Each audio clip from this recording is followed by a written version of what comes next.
So, Faith, I'm really keen to understand why you've established your charity, DIIC, Diversity and Inclusion in Construction. So tell me the story behind it. Right, brilliant. Thanks, Andrea. Okay, so just over a year ago, I've got a 17-year-old. I might not look it, but I do. Now, she was at grammar school at the time, and obviously at that stage of her life where she needed to make a very, very big decision as to what she wants to do. She was looking at engineering at the time, whether it's going to be software engineering, whether it's civil engineering, she wasn't sure. Now, coming out from a grammar school, a girls-only school, the school at the time offered her criminology as a course, but that's not what she wanted to do. That wasn't what she wanted to do. So she came home and she said to me, Mum, this is not what I want to do, but this is all that's been offered. So we started looking around. A college, fortunately for us, offered her a place to study engineering now. Exactly. So the opportunity there is she's able to combine computer science and engineering, and she doesn't mind the workload as long as it's what she wants to do. Yeah. The interesting bit is that when she started, it turns out she was the only female out of 36 students. I see. Only female in the entire form. Wow. Okay. And for a 17-year-old coming from Yeah. a girls-only school, Right. Golly. now to just being the only female in the entire form, That's tough. very daunting. Yes. That almost deterred her from actually going on the course. Oh, wow. But obviously, as a family, we had to sit down and we had a chat with her. If this is what you really want to do, then you have to go for it. Now I started thinking about it. How many more Mariahs have we got out there? How many more young women have we got out there that really want to be in built environment? They want to join the construction industry, but for the single fact that they're female deters them from, coming into the industry. Yeah. And for young people generally, whether female or male, as an industry, construction is seen as, a place of muddy boots. It's you have to be in the cold, it's not pleasant. Well, there's some sides to that, but there are different roles available. Yes, absolutely. That has been my inspiration really.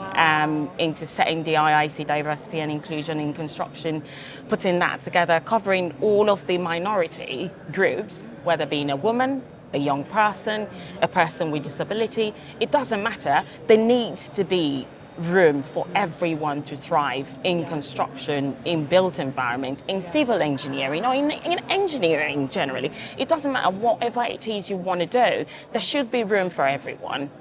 So that's it really. That's been my journey, and that's been the purpose of putting this whole thing together. That's so inspiring. Thank you. Absolutely inspiring. So your daughter inspired you yes. to do this, Yeah. but other daughters and sons and women and people with disabilities. And honestly, Women Talking Fire, let's talk about that as well. I reached out on LinkedIn. I followed your work for a while. And considering what we do, I think it aligns with what you do as well. Obviously, it comes with its own challenge. But at the same time, I took the courage. Yes, well, you reached out, didn't you? To reach out, have a chat about what we do. We're stronger together, aren't we? Oh yeah, definitely.